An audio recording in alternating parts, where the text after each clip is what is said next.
தேருக்கு முன்பு சிலம்பம் சுற்றி அசத்திய மாணவ மாணவிகள் காண்போரை கவர்ந்தது. புதுக்கோட்டை மாவட்டம் அறந்தாங்கி அருகே திருப்புணவாசல் ஸ்ரீ விருதபுரீஸ்வரர் ஆலய இரட்டை திருத்தேரோட்டம். ஏராளமான பக்தர்கள் சுவாமி தரிசனம். ஆவுடையார் கோவில் தாலுகா திருப்புணவாசல் கிராமத்தில் அமைந்து அருள்பாலித்து வரும் ஸ்ரீ விருதபுரீஸ்வரர் ஆலயம் வரலாற்று சிறப்புமிக்க மிகவும் பழமையான சிவாலயங்களில் ஒன்றாக கருதப்படுகிறது. இவ்வாலயத்தில் 4 யுகத்திற்குமான ஸ்தல விருட்சங்கள் இருப்பது தனி சிறப்பாகும். பழமையும் சிறப்பும் வாய்ந்த ஆலயத்தில் ஆண்டுதோறும் வைகாசி விசாக திருவிழா நடைபெறுவது வழக்கம்.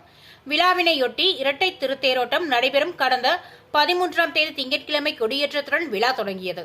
விழா தொடங்கியது முதல் இந்து சமய அறநிலையத்துறை சார்பிலும் ஊர் முக்கியஸ்தர்கள் மண்டக படித்தாரர்கள் சார்பில் சாமிக்கு சிறப்பு அபிஷேகம், அலங்காரம், தீபாராதனை நடைபெற்று வந்தது. விழாவின் முக்கிய நிகழ்வாக இன்று இரட்டை தேரோட்டம் நடைபெற்றது.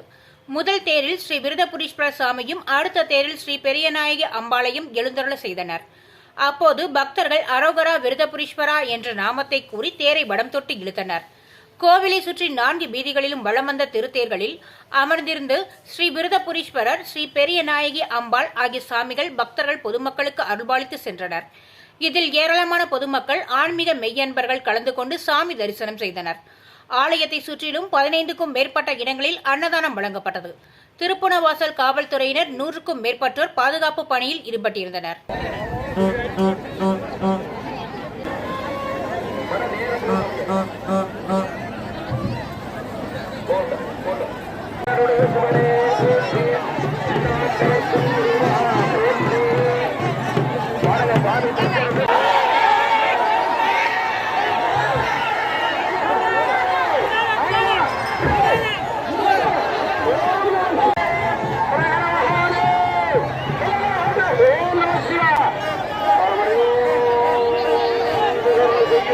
கண்டத்துள்ளால்